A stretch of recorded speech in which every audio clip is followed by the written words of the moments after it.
Thank you for watching, and remember to like this video and subscribe to my channel. Thank you for your support. Scary situation yesterday, especially when you're talking about major metropolitan area like Chicago under a tornado warning. Now today we really don't have the same risk for tornadoes, but damaging wind gusts will be the main threat here from northeastern portions of Oklahoma stretching up into southeastern Michigan. Cities like Detroit, Champaign, St. Louis, you all have that chance for some feisty storms, especially as we go through the heating of the day. Now fairly quiet currently around St. Louis, around Springfield as well, but that rain will continue to kind of filter through. Now, in St. Louis, you guys actually picked up just under 2.7 inches of rain altogether Friday and Saturday. So you've seen quite a bit of rain, the rainy pattern sticking around Springfield up toward Fort Wayne, as well as Indianapolis. All that chance for some passing showers and storms as we move through the day. So let's time it out for you. You can see the daytime heating kicks in, and we've got these storms bubbling up across the Ozarks back into eastern portions of Kansas as well. And then just dotting the landscape as we look through Illinois, Indiana, Michigan, even northern portions, northwest portions of Ohio, Toledo. Some storms around for you as we move through along the evening I-44 corridor, Kansas City. You guys are going to have some of those storms around as well. So to Indianapolis, where we've got that chance for storms as we move through your afternoon on and off. Will it be a rain out? No, it will not. That's why we call it hit and miss. That means sometimes those storms are going to hit, sometimes they're going to miss you. Now, looking ahead to tomorrow, we are going to see that possibility for some stronger storms moving farther east to New England, Bangor, Augusta, Maine. You guys are included in that risk for storms tomorrow. Paul? We had some storms. You know, regardless of any sort of development out of this, it's going to bring moisture, as these systems typically do. Yeah, I think more rain that you might expect in a late June afternoon with thunderstorms and some gusty winds, and it's coming tomorrow. So heads up if you live in North Florida, South Carolina, or even coastal Georgia. Thanks, Felicia.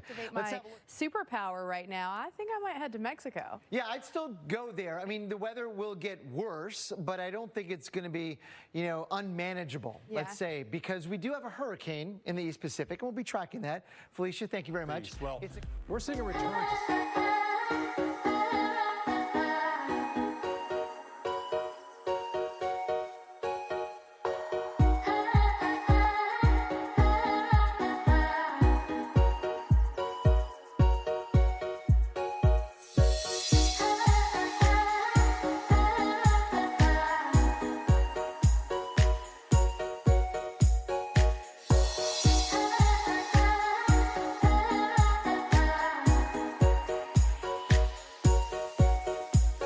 Scatter showers and thunderstorms. You already see that flow coming in from the Atlantic and the Gulf.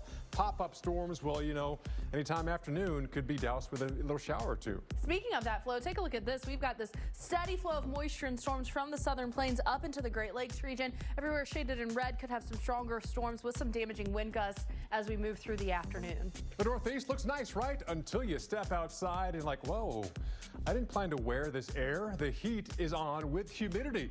88 is going to seem cool compared to what we're going to later on this week. We got 90s on the way up across the mid-Atlantic, the Northeast, even New England. Yeah, it's going to be a hot one where you're not getting that rain. Now, speaking of that, this area, we're headed into July.